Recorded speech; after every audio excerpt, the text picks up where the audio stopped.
서울은 불바다가 되고 아닌 밤중에 도적을 만난 서울 시민들은 허겁지겁 피난을 갔습니다.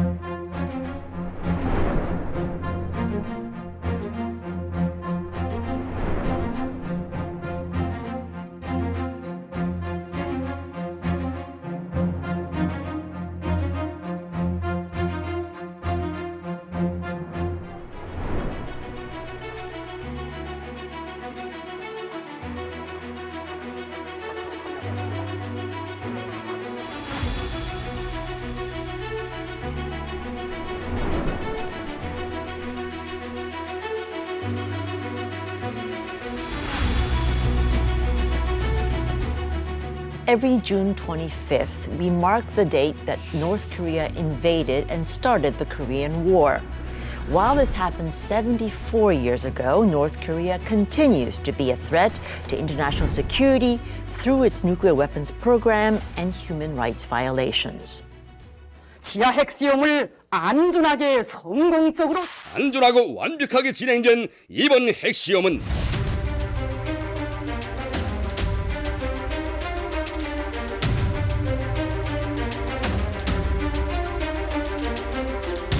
국민군대 위력이라는 그런 화성파들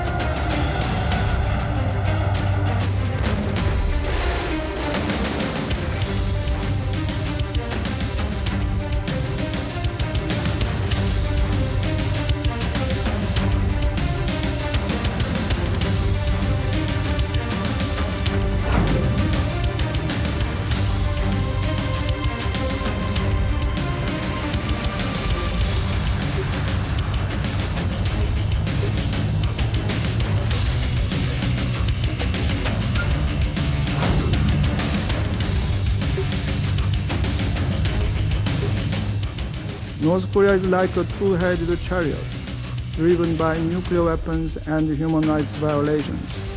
If human rights violations stop, nuclear weapons development will also stop. The Pyongyang regime continues to be one of the world's most severe violator of human rights, despite global efforts to stop such activities.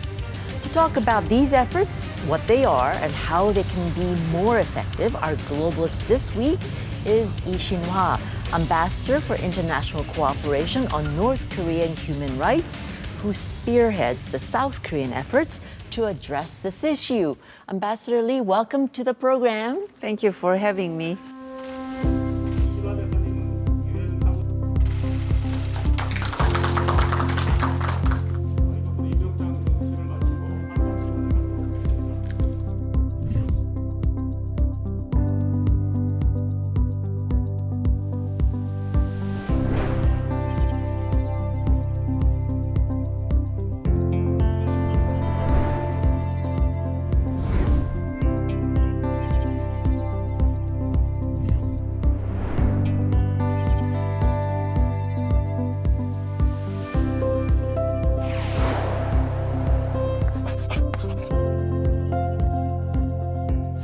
We are really glad to have you on to talk about this issue.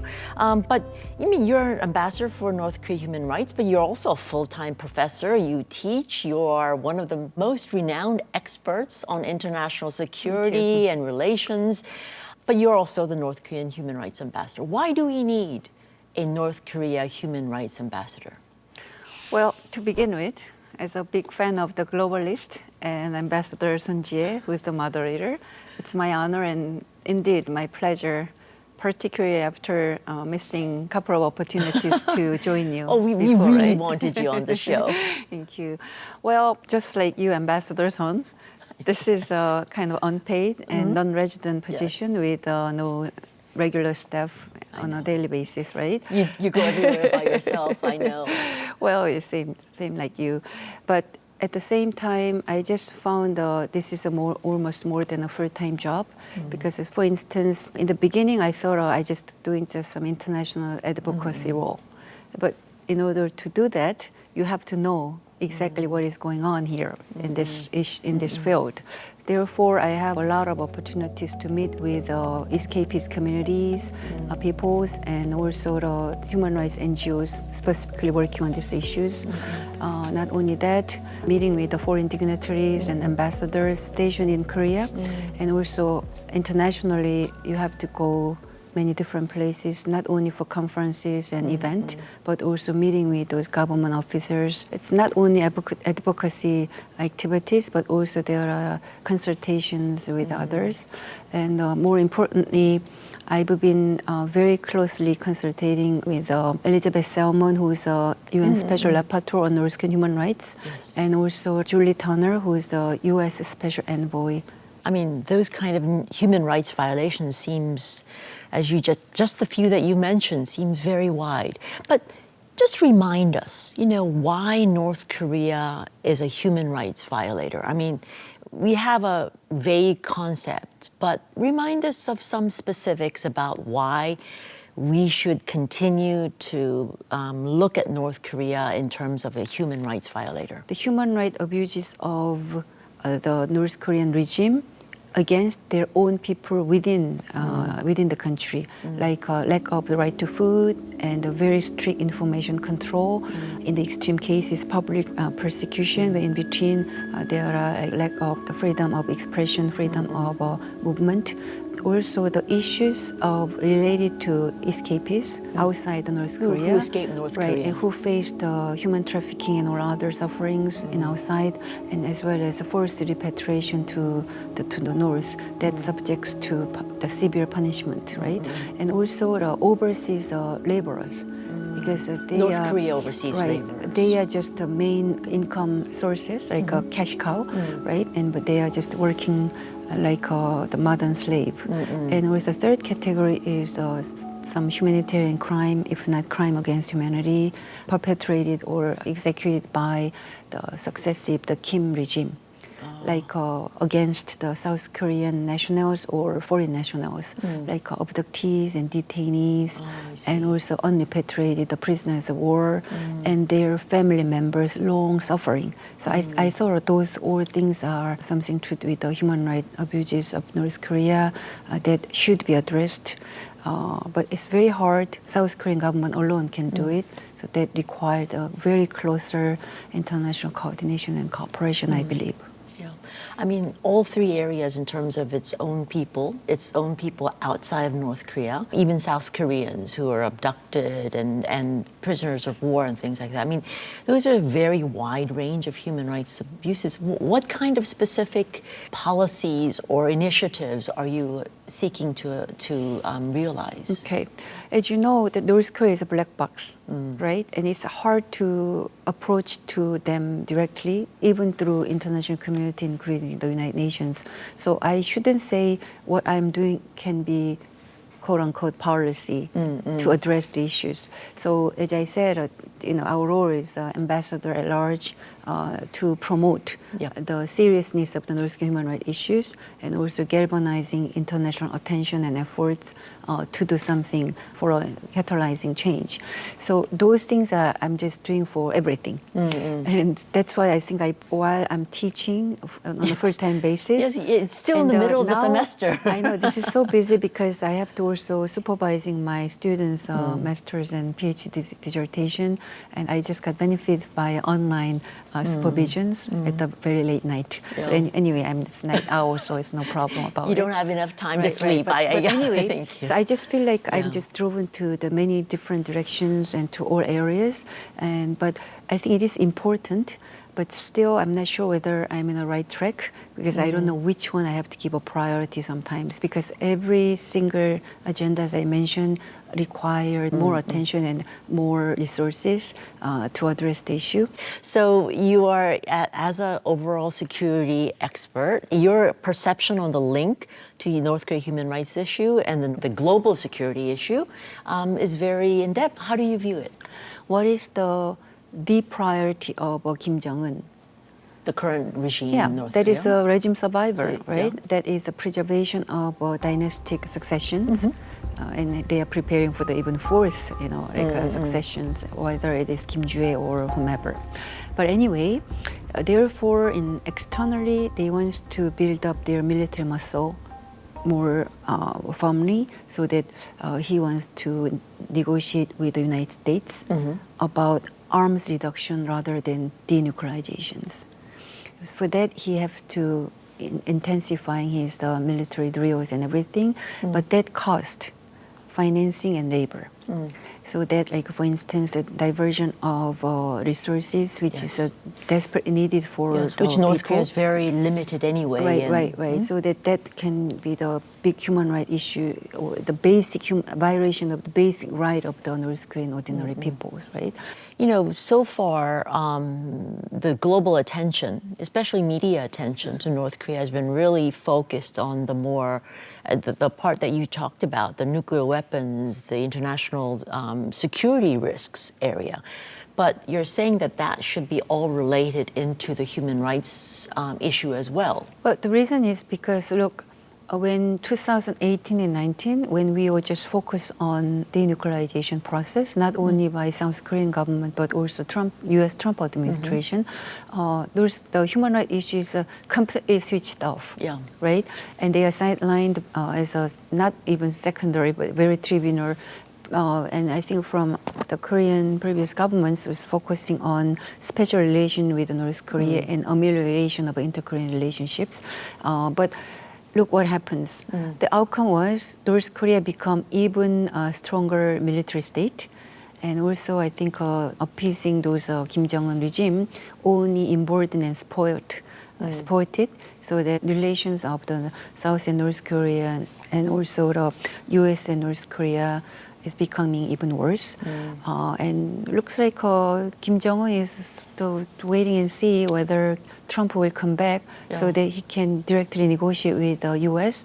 And I'm concerned about South Korea will be sidelined in that process again. So there's a lot to be concerned about, but, you know, to really keep a close eye on, actually. At the We moment. should. Yeah.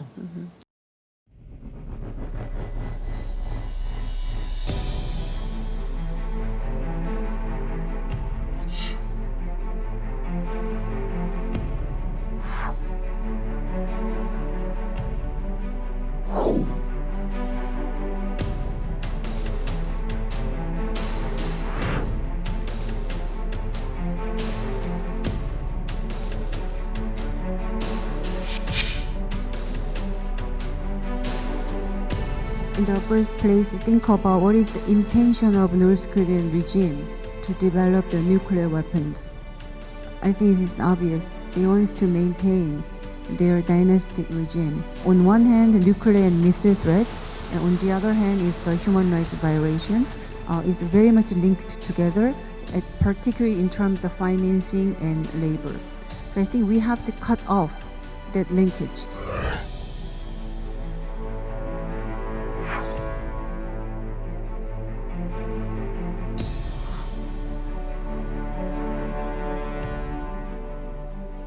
So we've talked about a very wide range of issues and various important initiatives that has to be done. And you talked about getting people's attention, the global attention. But right now, in the global attention, it's very hard to get attention focused on North Korea human rights because, you know, there's the Ukraine war, there's the Gaza issues. So how do you get the global attention focused on North Korea human rights? Look, there are so many humanitarian crises, Ukraine and Gaza. So the global media attention tends to go there. I think the North Korean human rights issue, together with others, turn out to be so-called the forgotten crisis.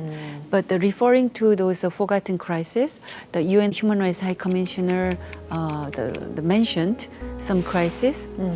Like Haiti, Afghanistan, and northern Mozambique, and like Somalia, but he didn't mention North Korea. So that whenever I get a chance, I just spoke about that. And when I met with high officer from the UN, the Human Rights Council, I said, would you tell the High Commissioner he has to include the the North Korea human rights issues as well. And quickly, one thing is, therefore, internationalization of North Korean human rights issue is very important. But for that, we, South Korean government and South Korean people should believe and should also advocate other global crises. If we can only focusing on North Korea alone, I don't think we can gain that much rationale to promote the issues. Yeah, it's a very important issue that South Korea also must be an active participant in dealing with other global issues as well. Particularly, we are now the non-permanent member state of a Security Council. And if we can only talk about North Korea, I don't think we will gain much attention. Yeah. But it's surprising because there's also the UN Commission of Inquiry, which was done in 2013. So it's now over 10 years. Right. And so we are trying to move that forward in terms of getting more specific things into process. What have you been doing with that? But briefly, the COI, Commission of Inquiry, has been established in 2013 with a mandate of 1 year documenting and collecting all the data related to North Korean human rights abuses, mainly by their interview with escapees. And within 1 year, that was February 2014, they published the report. But I do believe COI was a game changer, particularly because very thoroughly investigate and document the issues and also defined those abuses as so-called crime against humanity, and that can eligible to referral of those issues to International Criminal Court, ICC. But of course, to refer to ICC those issues, we need the resolution from Security Council, but of course Russia and China will say no. So that because of those things, it's unrealistic. But still, the COI was important in that sense, in that galvanizing lots of international attention. Now, when we set up, we're doing the COI plus 10. Yeah, plus 10, right. So when we are celebrating COI 10, finally the UN Human Rights Council having additional mandate to update what happened for the past 10 years, which is roughly coincide with the first decade of the Kim Jong-un reign. But that was known as more cruel and more desperate compared to his grandfather and father. Yeah. I mean, your role and your activities are even more critical, I think, when you think about the people that rely on you. You know, not many people know that North Korean human rights, as you've mentioned, also involve South Koreans, the abductees, those kidnapped by North Korea. And not, because when you talk about people kidnapped by North Korea, we immediately think of the Japanese, but, it's South Koreans and POWs. That must be a huge responsibility. Right. I do believe the North Korean people are important, but also our people are important. Look what happened for the Wonbir, who died after come back to the U.S.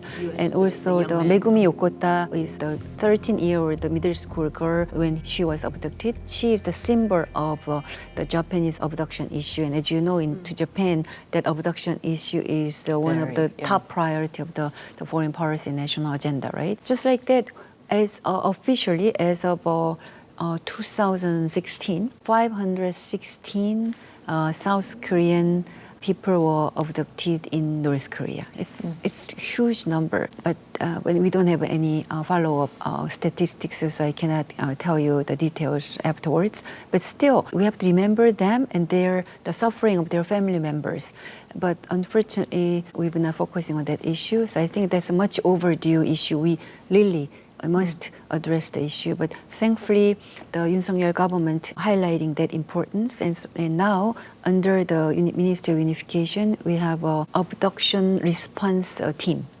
So they are working very hard. So for instance, 2 weeks ago, I went to Seonyu-do, Jeolla provinces, where the 5 high school kids in late 1970s were abducted.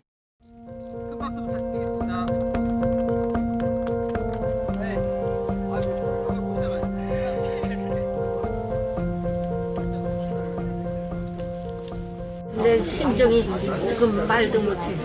우리 아들만 한 번 얼굴만 보고 갔으면 그게 원이야. 그걸 해주죠.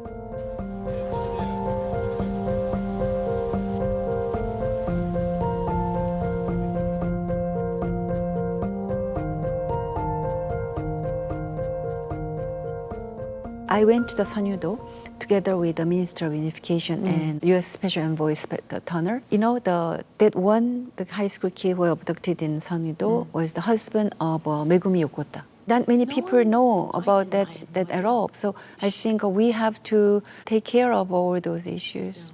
And the two mothers are still alive. And we had an opportunity to meet with one. And it was very saddening because she said, I understand that my son got married and then happily lived there, I hope, in North Korea. And before I die, I want to see him. That's all I wanted. I don't want him to come back. But I just want to see him and hold his hand and then to ask about what you've been doing. That was very saddening, right? But hopefully North Korea can respond to at least that humanitarian issue, right? It's very important. I hear that your badge is related. What's the flower? You know, the 물망초, the forget-me-not. As a matter of fact, I just forgot to bring it over here for you, but I will make sure to give you one badge as well. So. This is a three flower, right? So abductees, detainees, and unrepatriated prisoners of war. We will not forget them. So it's a symbol of those right. three So groups. that we will make sure we will do our best to bring them home, and that we remember that their and their family members suffering. And I'm lucky to have rings and necklace. All of that design is sort of well, based on actually, the forget-me-nots. this one's for everybody. Yep. The government officers, including President and Prime Minister. But this one is thanks to one of the senior officer from Ministry of Unification. She was nice enough to give me as a present. Although it's not gold, it looks more than gold for me. Oh no, but it's lovely though, Yes, and I it's love it also very significant. You know. Of things that we must not forget. Right. Yeah. Has it been 2 years yet since you've become ambassador? Already. Almost Time 2 years flies. now. What would you like to see happening in this field as you've entered you're ending your second year of this ambassadorship? Well, actually, you know, the issue like nuclear issues or sanctions and economic development or others, those things are hard for us as a middle power to dominate or initiate things. That is really depend on dynamics and interest of U.S. or other major powers. But human rights issues can be something we can take initiatives. You know, North Koreans are not stranger to us, and they are not just a simple neighbor to us, but they are our people, right? So that I think we have a rationale and we have a capability to take the lead, to design and also to put some of the agendas for what we should do. But nevertheless, I more than sometimes observe that South Korean media and South Korean NGOs, not to mention of the global media, is tend to more focusing on the high officer of the United States or ambassador who's been working on these areas. So that often like putting aside of efforts of our end, including mine, and that often treated as a secondary because while they got a more focus.